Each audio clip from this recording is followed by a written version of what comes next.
You've already mentioned deja vu experiences and near-death experiences. All right, near-death experiences, very similar. Whenever you're in a near-death state, your spirit, body and your soul leaves your material body.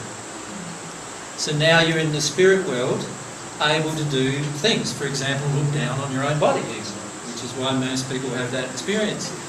You can also connect with spirits in all sorts of different places, and often do. And because you're in a near-death state, you often have a memory of it when you return, because it's not a sleep state. Right? So you don't have the same fears. Well, you have a different set of fears generally in the near-death state.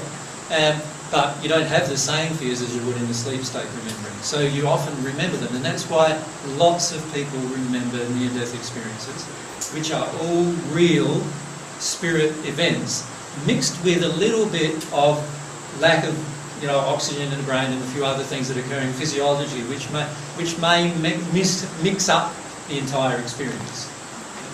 So the light at the end of the tunnel is real, is true. Yeah. That story. Yeah, the reason why it's a tunnel is there's what you would now, the term you use now is wormholes, right? From a scientific point of view. There's interstellar boundary between this dimension and the first sphere dimension. And as you're travelling through that dimension, it's like a tunnel with a light at the end of it. Does that make sense? And that's how you will experience in future much of your travel in the spirit world. And people are waiting for you at the end of the tunnel. Yes. Yeah, waiting for you to disconnect from your body and actually make that journey. But Frank Packer didn't see the tunnel.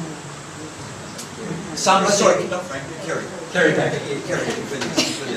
Yeah, a lot of people won't see a tunnel. Some actually have heard of Howard Storm. He actually went into a state where there were lots of evil spirits around him who tortured him, actually, due to his soul condition. It's worth reading that book too. But none of this is to frighten you. This is all just to tell you that these are just people, right? This is all not to frighten you. Right. Hey Jay, my experience was that I actually went into the love. Could you explain what that might be about? Yeah, even in the first sphere, what happens is there's a place of reception that we all go to generally when we pass, particularly if we've not got a consciousness of the spirit world. What happens is, in the spirit world... Is St. Peter there with the gates? No, he doesn't want that job. Sorry. No, that was a quote from him, by the way.